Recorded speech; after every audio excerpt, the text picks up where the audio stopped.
All right, ladies and gentlemen, we are back for our third installment of the summer interview series. This week, I've got Jentry Lamirand, a Decatur graduate, a former standout, absolutely elite volleyball player for the Lady Eagles. She's a three-time state champion, a two-time state tournament MVP, a two-time 4A Player of the Year, just an absolute laundry list of accolades that she racked up at Decatur. She went and took her talents to SMU, where she is embarking on her senior season. And she's also the president of SAC, the Student Athlete Advisory Committee, and is doing a lot of great work there as well. So we talked about her high school career, we talked about her college career, and kind of what life looks like after she wraps up playing volleyball for the Mustangs. Let's jump right into it. Hopefully I can do this in one take. Okay, all right. Cool. Yeah, well, let's just jump straight into things. So SMU's, I know it's cliche to say like magical run or historic run, but truly last year was, your first season in the ACC, correct? Yes, first season. Yeah, you look at my notes here. You sweep number 2 Nebraska at home, like in the first month of the season. SMU gets the first top 25 ranking in school history. Right after that, you sweep in-state rival Baylor, who's number 18 at the time. You beat first-ranked Pitt at home in October. It's a laundry list of team accomplishments. And, you climbed all the way to number 10 in the national rankings, and you secure a bid to the NCAA tournament. What was that? What was being a part of that team like, knowing that you were hitting all of these like historical marks and these program firsts? What was that like for you being on the inside? Surely it was a magical run. That does sound cliche at first, but seeing kind of the growth from where we started to last season, I know it might come as a surprise for like on the outside looking in, but we kind of knew that we were on that upward trajectory. I was recruited by the old coaching staff, and so my first year here was when the new staff came in and took over. So our first year we had like 10 transfers in, and it was very new and we had no idea what it was going to be like. And our coaching staff has just, if you spent a moment in our practice, like this wouldn't come as a surprise to anyone. Like they are so intelligent for on court and off court, just like team dynamics, team skills, everything that you could ask for from a coaching staff on and off court, they provide that for us. So our first year, we were in the American, ended up taking third behind 2 ranked teams. We didn't end up making the tournament, which was obviously like a disappointment, but it was their first year as the new coaching staff. So, we knew that there was more to come. So we got a new class of transfers along with our core returners, core starters. And then that year we ended up winning the American and going and winning the first round of the NCAA tournament, where we ran into Texas. And playing Texas, like you realize like there's whole nother levels to college volleyball. Like we thought we were good. And then you play a program like that and it's like, okay, this is the next level. Like this is where we want to go. And then going into the ACC, we have Pitt, Stanford, Louisville, Georgia Tech, like all of these powerhouse programs. And just kind of the shift in energy was a lot different because we knew that we were going to be playing. It wasn't just a preseason schedule anymore where we can, go schedule the big dogs, try to knock one of them off. It was like, no, they're coming here. We're going there. We're playing them multiple times a season. We have multiple chances to get those big wins. And so it was just kind of different because we knew we had to bring that excellence every day from then on. So that spring, we got our freshmen in, we got our new transfers in, and it was just kind of a different environment. Like the standards like skyrocketed, and honestly, everyone wanted to meet them. And we carried that through the summer. We're here year round, so we carried that through the summer. And our first game, we get beat by Hawaii. I think we got reverse swept. I don't know. We came out, beat them 25-7 first set, and then we ended up losing the game. And it's like, oh no, like I hope this isn't like reflective of what our season is going to be, because we had put in all that work. We had won all of our spring games. We had an amazing group of like veteran players along with like new talent. And yeah, I mean, it sucked to lose that first game, but I think going into the weeks, I mean, the week we got back from Hawaii was the week we swept Nebraska. So we knew we had it in us, and we had it was just a culmination of the efforts that have been like over the past 3 years. Like it didn't happen overnight, even though like it kind of seems that way being brought onto the national stage in that capacity. But yeah, I mean, we're just kind of on an upward trajectory, and it's nice to kind of get the attention that comes with that now. So now we're kind of sitting up there with the big dogs. We don't have to be worried about like this underdog narrative anymore. And I mean, it's really showing that like our recruiting, like our resources have just, I mean, the hard work has started to pay off, not only in national attention, but also just like the continuous resources that people are pouring into our program because they see the potential of it. Does that underdog narrative like I'm sure it gets old after a while where you're like, okay, I'm not like little brother, little sister, like I'm here, like I'm a legit program. At what point are you like, that was cool, but I'm not just this label that you put on me? Yeah, for sure. I mean, after obviously we're underdog going into Nebraska. They're like one of the best Right. volleyball programs ever. So we were fine with that. We were like, you know what? We're just gonna take it to them. Ended up winning, and then we knocked off Baylor. We knocked off some other great teams in the preseason. And then our first conference match, we're going up against number 13 at the time, Georgia Tech. And to us, like, this wasn't this like big marquee matchup. Like, it was just a conference game. We go and we take them down, and everyone's like, oh, it's an upset. Oh, it's an upset. And the whole time we were like, God, like, this doesn't feel like an upset. It feels like just another like conference game. And so Mhm.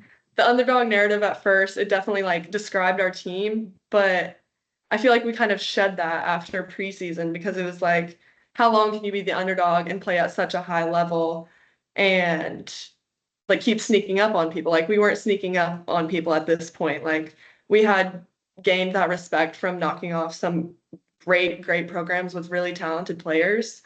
And so kind of shedding that underdog, it was like now teams are going to bring their best every single game. And so it was kind of like another level for us. It was exciting. So it was fun at first to be the underdog and everything, but I think we were ready to like kind of have that respect of one of like the nationally ranked programs that we were wanting to be. What's the atmosphere like when, because y'all were a two seed in the tournament, right? Hmm. So you were a host site. Yes. Yeah, what's that atmosphere like getting to play in the NCAA tournament, like on your home floor with your home fans? It's got to be insane, I'm assuming. Yeah, it was, I mean, it was so fun. And there was little girls that we coach all summer long in camp. Like our students showed out, like our alum came, like all of our families made the trip. It was, it just like gives you something to chase after again because we made it that far and now you want to like win in front of your home crowd. Obviously, we ended up getting upset in the second round, but just like the support is there and just knowing that that was a goal that we had in mind at the beginning of the season as kind of like a reach goal, and we achieved that. And knowing how fun it was to just play on our home court with our fans, like in such a cool environment, it's just another reason that we want to just kind of stay where we're at, stay on the trajectory because that was a crazy environment. Like people texting me, like, oh my gosh, like saw the first round. Like Yeah. it's definitely surreal, but like we're so lucky to have that, and it's definitely just something we're going to continue to work for, and I don't think we're going anywhere anytime soon, so it's How fun. does how do like the people of Dallas embrace SMU athletes? Because like Dallas, it's such a big city, so many things to do, and but Mhm. you've had like this huge rise of SMU volleyball and then SMU football as well, and like the whole Mhm. athletics program is like a force to be reckoned with at this point. How does the city of Dallas and the people of Dallas embrace y'all at this point? There was definitely a shift as we entered a power conference. Um, the city of Dallas, like the little girls who play club in Dallas, they would always come to our games.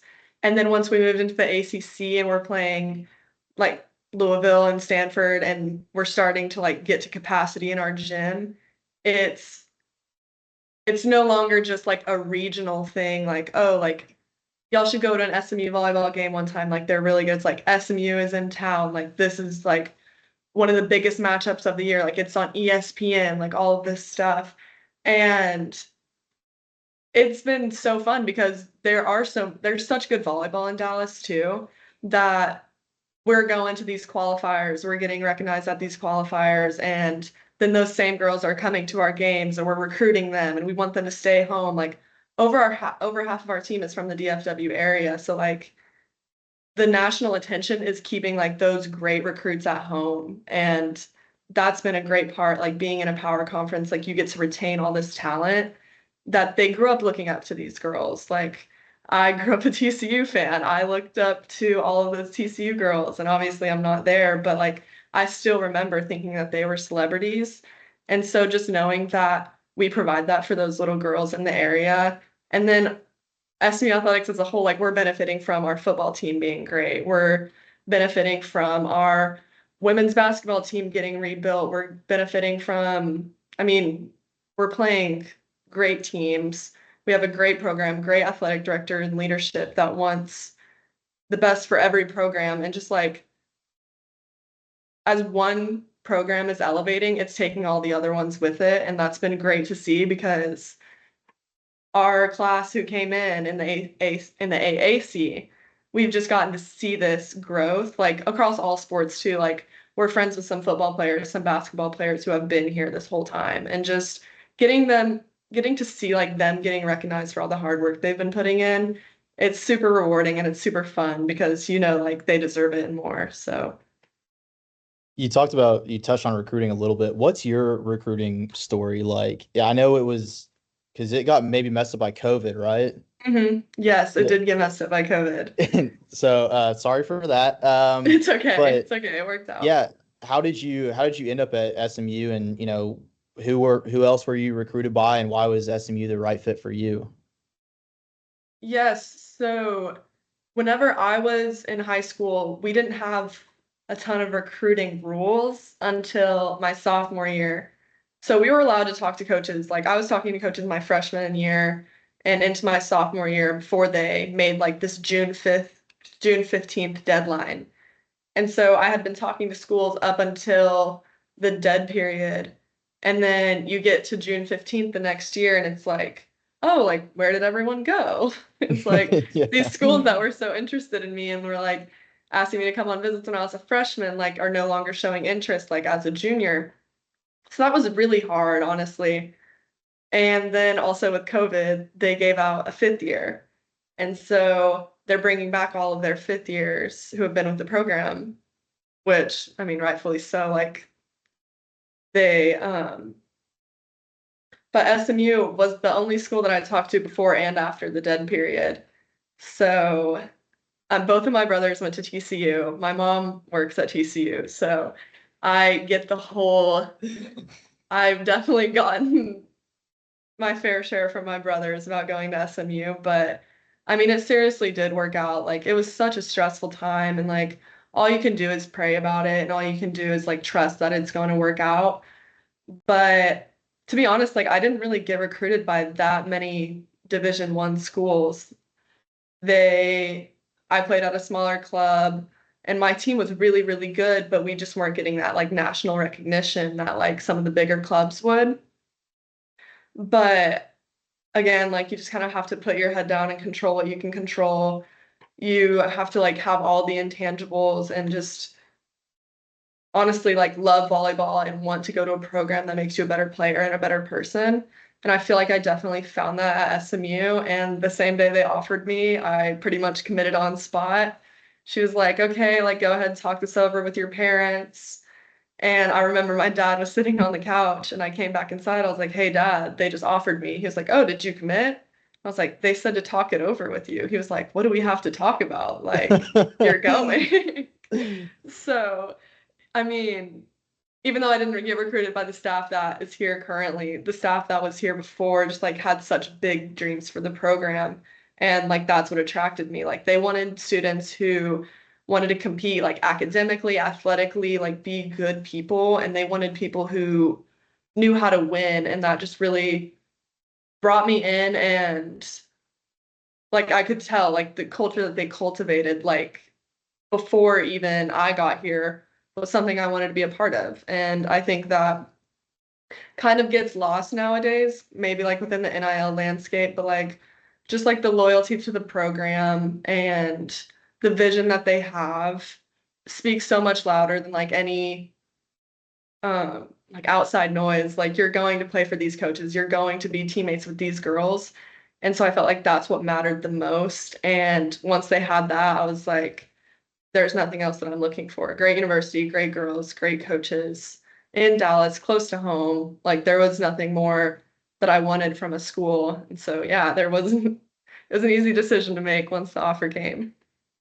What's the transition like from being, like a dominant high school player, like truly? I mean, I'm about to rattle off some of your accolades here in a second. But like truly being an elite high school athlete and then getting to a Division I program and everyone around you was the same way in high school. And you kind of have to, you basically start at the beginning and you kind of have to rebuild yourself and become, a new player and maybe a new person. What's that transition like? And how did you navigate that your freshman year?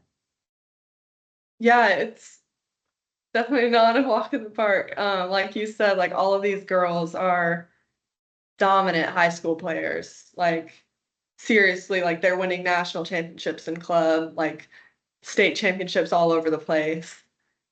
I feel like the biggest I mean, when I came in, I definitely wasn't like the biggest, tallest, strongest, most athletic, most skilled. Like we can go on and on about like all the tangible things that were a struggle for me at the beginning. Yeah. But I feel like where the most growth came from is I knew that I didn't, like, I knew I wasn't the biggest. I knew I wasn't jumping the highest. And so I had to do everything else. And I feel like that built me as a person and as a player. Because we have some girls that are just like, you watch them for 5 seconds, you're like, oh, this girl's a superstar. Yeah. But I mean, you don't see these things on the stat sheet. Like when you're on the court and everyone around you is playing better because you're on the court, it's going to be hard to keep you off. And I feel like that was definitely a lesson I had to learn. It's not like you don't have to be the absolute best, but when you make everyone around you play their best, that's whenever you're so valuable to the team and honestly irreplaceable. And I mean, you just have to build that like through your work ethic, showing up every day, like, and all the little things matter, like how you speak to your teammates, how you speak to your coaches, how you represent yourself outside of school, like in the classroom, just all of that, like kind of builds your reputation over time. And that was a hard lesson because I wanted to come in and I wanted to be the best, like every college athlete ever. But you have to be willing to do the things that no one else wants to do. Everyone wants to be the star player, but are you willing to be the one that's cleaning up everything around you so that the stars can like really shine? And yeah, I mean that's like kind of where I found my role on the team, and it's probably not what I wanted going into college, but I seriously couldn't be more thankful because not only has it helped me on the court, but like in my relationships with my family, like friends, teammates, coaches, I I mean, I really couldn't ask for more. It might have not gone the way that I wanted, but like again, like God always has a plan, and that's kind of you just have to keep walking, keep putting your best foot forward every day, and that's the path that it'll take you down. If you're willing to do all the work, then it'll pay off eventually. I mean, and some of those like, role players or like the like locker room type players, those are some of the people who are remembered the most and like held in the highest regard because like you Hmm. said, you might not like you can't see it on TV or you can't see it, if you're at a game in person, but behind the scenes, it's like those are the people that kind of make the machine run. And true, like I think the best leaders come from that because if you take on that like sense of humility, I mean that's what a leader does, in my opinion. Did you also have to make a position change when you went to college? Yes. So I signed with the old coaching staff as a libero, and then the new coaching staff came in, made me an outside. I played outside for 1 season, switched back to libero, and then I played outside this past season, and I'm continuing in that again. Okay, So, yeah. so you got a little bit of continuity going into senior year. Yes, yes, finally. So, like I said, at Decatur, this is just like a snapshot of what you did. Three-time state champion, two-time state tournament MVP, two-time 4A Player of the Year. I don't know, a billion all district awards, a billion all wise recognitions. From your perspective, what is it about Decatur volleyball that there are so many highly skilled girls over the course of 10, just in the last 10, 15 years, and Mhm. like these championship caliber teams, the people change and the coaches change, but like the success stays the same. How has Decatur kind of fostered that winning culture from your view? Yeah, I mean, I would just say like the love for the game has been the main driver of all of the success, like coupled with amazing coaches, like and club environments too. Like just like the girls love playing volleyball. And that's one thing like I always remembered is when you go to practice, like it's high school, like things happen, like coaches change, team like girls graduate, but it was always like you want to play volleyball and you want to play at a high level. And I feel like when everyone can agree on that one thing, just success stems from that because then you want to work hard in the weight room, then you want to work hard in practice, then you want to do X, Y, and Z all because like you just love the game and you want to play and you want to continue to play at the next level. And so kind of just like an overarching theme of enjoying the work. And I know all the girls that I've played with, um, a lot of them ended up going to play at great programs. So just seeing that like continuous love for volleyball and knowing how fun it is and how fun it is to win at a high level, especially like in front of your hometown and with your best friends. I feel like that's what really makes Decatur special. I mean, I had multiple coaches at Decatur and I hold all of them so dearly like in my heart. And I just know it's because that's when volleyball was like just a game. It's just so fun and you just want to keep doing it over and over again. How old were you in, or what grade were you in 2013 when Decatur first won a state championship? Oh man. I was have to do some math here. I'm in 16th grade. I might have, gosh, I don't know. I might cut this. Okay. I'm trying to think. So that was what, 12 years ago? Yeah. It's in fourth grade, fifth grade, maybe? Okay. And like I mean, that's gotta be such a cool time for like a little girl in Decatur who Mhm. like, because I mean, we see it still now, and it's probably always been like this. Like those girls idolize the varsity players and like they Oh, want to be yeah. exactly like them. And that had to have been awesome for you as like a fourth or fifth grader watching like that Decatur like dynasty come to Yeah. life.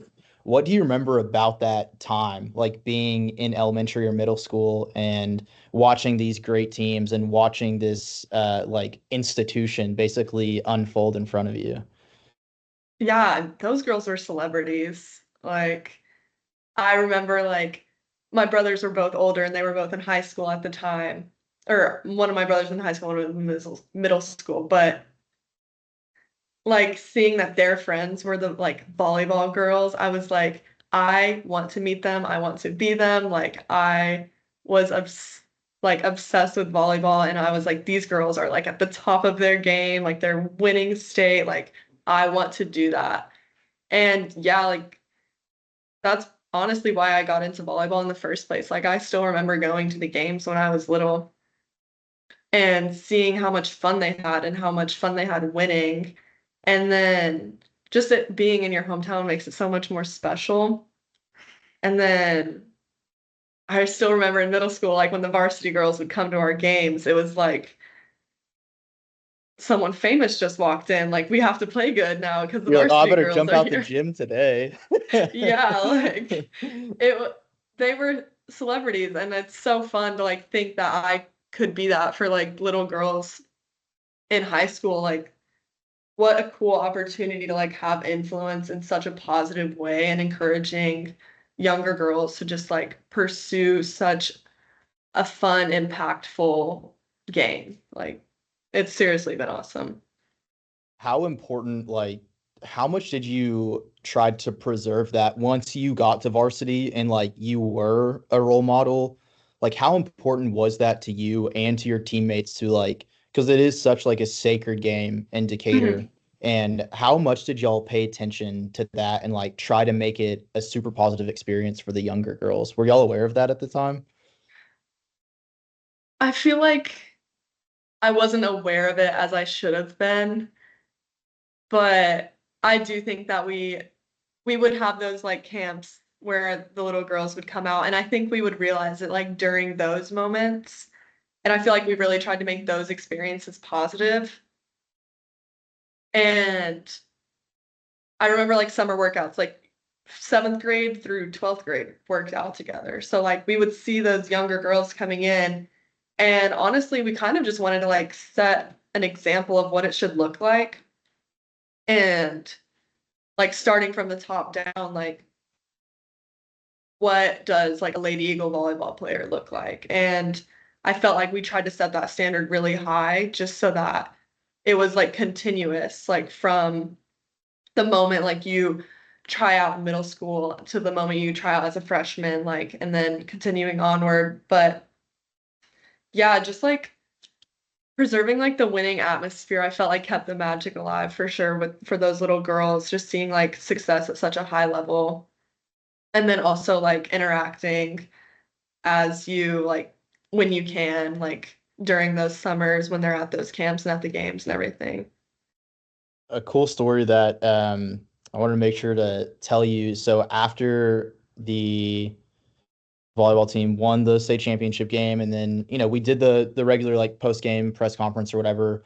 But then we brought Coach Snyder and Lara Hornsby to the office to do the special section that I guess like literally the next day.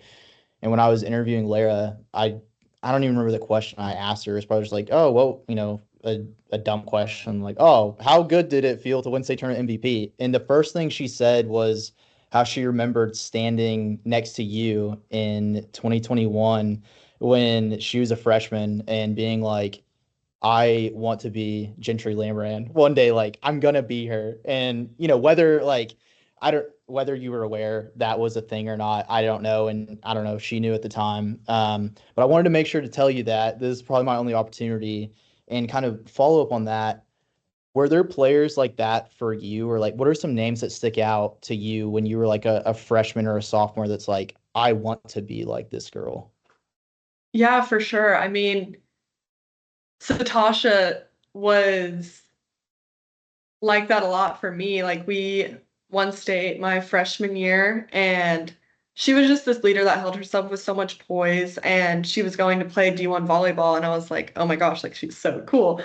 And then like so many girls on that team, like I remember Trinity Vincent, I remember Coda, I remember Kaylee, I remember Bailey, like all of these super talented players, and like we just like elevated each other. And I think that like looking up to players and like looking back now, like to those teammates, I feel like that's such like I'm so thankful for that because I know like not you don't get to choose where you go to high school. Like I was just blessed to like have players like that on my team like since sixth grade. And then getting into high school, those seniors welcoming us baby freshmen with open arms and winning a state championship with us, like it felt like we were getting like a sneak peek into their world. And I'm just like so thankful that they welcomed us and set such a good example for us. And I mean, I hope I was that person for some, like, I hope I was a good example for people after that. but yeah, I do remember the seniors and the juniors that I looked up to. So yeah. We've talked a lot about your athletic career and your athletic skills, but one thing I didn't know about you is you're a pretty good writer. I saw that you no, I'm not even joking. I shared it to my Facebook. I think it got 1 like on my share, but I digress. Yeah, More Than a Game. You wrote that for the SMU, I guess like the athletics website. And one thing that really stuck out to me was how you kind of talked about like you're realizing it's more than just winning games, you know. Can you talk about how you've kind of taken that attitude of it's more than just winning games and applied that to your role as president of the Student Athlete Advisory Committee and kind of the work you're doing there? Yeah, for sure.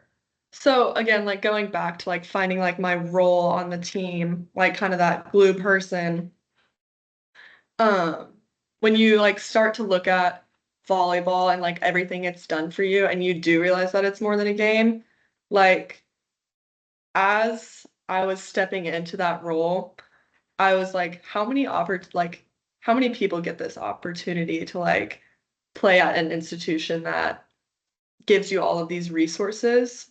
And so like I wanted to dive into everything. Like I wanted to be a part of everything. If I was gonna let like no opportunity pass me by. And so immediately like I got involved with SAC, which is the Student Athlete Advisory Committee. I went to my first meetings my freshman year. My senior captain was our SAC rep at the time, and she was obviously like the coolest person ever. And we're still actually really good friends. She would laugh if I said that, but I was like, she is so cool. Like she does so much for our team, like all of this and that. And I was like, man, like I want to do that for others. Like I want to use this opportunity to like uplift everyone around me. And so going into SAC, it was such a cool opportunity because then you get to have a voice like at a university level. And it's not just like your team that you're affecting, like you're giving opportunities to all athletes from every single team to kind of voice your opinion. Like if something's going well, like praising it and like advocating for it for other teams. If something's not going well, like, oh, well, how is this team doing it? Like, let's step into that. And yeah, so the biggest change was going into the ACC because going to a power conference, you get all this extra like stuff to sort out. Honestly, like Yeah.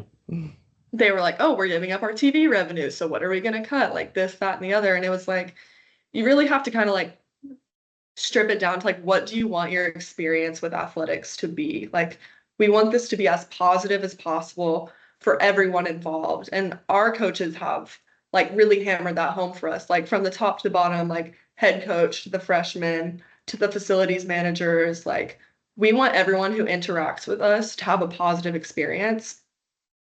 And I feel like I could really take that into that like advisory committee because I did want everyone to have a positive experience. Like from like the golf team to the football team, like we want all of our athletes to be happy and kind of seeing that change. We had great leadership at the time, so I got to learn from them.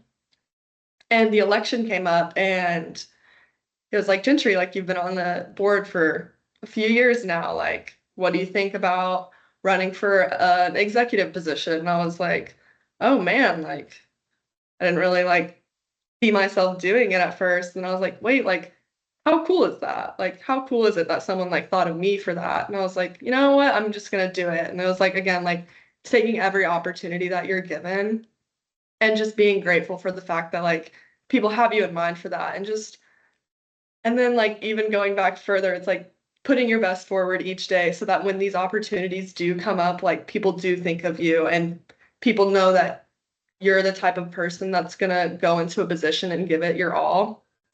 I think that's just like super valuable. And that is like more than just volleyball. Like that is like off the court stuff that like is super important to our program. And so just continuing in that, like giving your all in everything you do. And then when the opportunity does come up, like don't hesitate to take it because you've put in the work and you're prepared for the moment. So just accepting those and just doing your best with everything you're given. I feel like that's where, I mean, successful programs stem from. It's like when preparation and opportunity meet. So Can you talk about what's the program? Life after ball and life kind after of ball, yeah.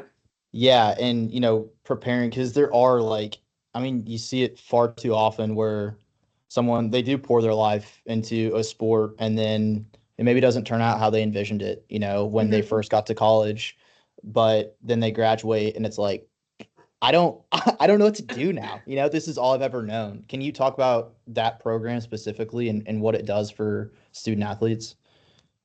Yes, life after ball is seriously like so unique. Sorry, one second. Um, yeah, it's super unique. I'm not sure when exactly it started, but it was pretty new my freshman year. And it is like a career workshop, like continuously. And they've gotten like alumni involved and like they put together resume books, like we have workshop resumes, all of this stuff. And the goal is just, sorry, having like a coughing attack. You're good. They put together all of these workshops so that if you do choose to not go play professional volleyball, basketball, football, whatever, that you are like better off going to SMU than somewhere else. And I think it's a really cool program because then people kind of realize like I don't know how to say this, like there are more important things in sport. Like it's great to be a well-rounded person. Like we want employers to look at SMU athletes and be like, yes, like we want them. Like we know they're hardworking. We know they're a good teammate. We know they're quick to learn and they accept criticism with grace. And our admin that have poured into life after ball have done such a great job like networking for us, honestly. Like they do the work so that it's easy for us. And we have career workshops, career interest talks. Like I had no idea what I wanted to do when I was a freshman. I was like, I don't even know what I'm going to major in. They're bringing in people from all different fields to speak about their experiences. And then once you hear them talk, it's like, oh, like let's go get coffee sometime. Like let's network, let's like see where I can get plugged in. And I know it has changed a lot of people's lives. Like some people have come to SMU to play sports because of the Life After Ball programs. Like it just sets you up in a way that a lot of other programs like don't really think about. Like it's just like, oh, your sport, your sport, your sport, like win, win, win. But then what happens whenever you graduate and you don't end up pursuing that sport anymore? Like it always comes to an end. It's just, are you prepared for that end or are you just gonna play your sport forever? Like no one can. So it's just great to see that they're pouring so much time, effort, and resources just into something that's so meaningful that kind of gets looked over in college athletics. You graduated with an accounting degree in May, correct? Okay. Yes. And you're in a master's program right now? Yes, I'm doing my master's in tax. Oh, awesome. Super fun stuff. What is what does life after ball look like for you? I know you have some aspirations for law school maybe. Hmm. Is that kind of the main goal right now? That is the main goal right now. I'm studying and taking my LSAT. Well, I took one already. I'm taking another one in August and then maybe another one after that. We'll see. But yeah, I work really closely with the Life After Ball admin team just through being the SAC president and stuff. And like they are ready to get like you connected with anyone. Like at the drop of the hat, they're like, "Oh, I know this person. You would love to talk to them, and it would be such a great opportunity." And like they've set up dinners for me to just speak with some of our like most successful SMU alum that are like athletics donors, like just to hear like what it takes to be a successful business person. And within any field, like you can always learn from people like that. And so going into the real world soon, just like having that professional knowledge is so valuable. And I'm like seriously so grateful for all the work that they've done. I mean, just not only for me, but for all of the kids that have gone through athletics here. Why, first off, why taxes, masters in taxes? For why? And then why law school, or what areas of law are you interested in? Yes. So my mom actually works in the accounting department at TCU. Okay. So she figured all this out for me. So super thankful for her. But you have to get your master's to be CPA eligible. And I went through my audit classes and I went through my like info assurance classes. I was like, man, like I don't know if this is for me. And then I went through my tax class and just like the strategy behind it, like it's not like black and white like all of the other things in accounting are. And I think I really appreciated that, like big numbers person, but like also I don't want to just look at numbers, like I want to look at strategy. I want to look at like ways to like maneuver to benefit like different places at different times. And so I actually want to go to law school to do like corporate law and like tax law and stuff like that. So I felt like just going deeper into the strategy of like tax would be super beneficial for that eventually. This is all so above my head. I can't even I can't even wrap my brain around it. But hey, good for you. Thank you. What are so this is for sure your final season. Do you have eligibility left after this season? I do, but I don't think I'm going to take it. There's some residual injuries that just keep popping up, and I think it's my time to hang it up. So coming off a historic season, and like you said, it's kind of been this build up over the last few years, and you're no longer the underdog. You're just, y'all are just dogs now. Yeah, thank goodness. What are kind of the expectations, and what are some of the goals headed into your final season, whether as a team or whether some things you want to accomplish personally as well?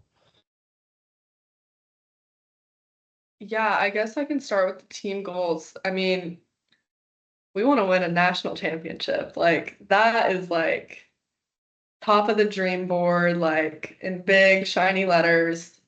But our coaches are it's one step at a time. So I feel like our main team goal is to just maximize all the resources, time, and effort that we have and like just all focus it on this one thing. And like just going through these summer practices, like it kind of, I mean, it gets monotonous. Like we're doing the same drills over and over and over again. But if we want to go win the ACC, go win the national championship, like we're breaking that goal up into little tiny pieces, like bite-sized pieces that we can do every day. Like so cliche, like 1% better every day. And when you do compound from January to June, like that, sure, it's our off season, but it's so much time that we can be using to get ahead of other teams. So I feel like our coach's main goal is to just maximize the potential of this team and maximize how much we get done every practice and the progress that we make every practice with that end goal in mind. But if you look forward and say like, oh, we're going to win a national championship, you kind of get lost like in this, oh, it's coming eventually. And it's just the work that you do every day. So I feel like our coaches would definitely say working hard every day, like maximizing all that we have, and then just like earning like every point, every win, every spot.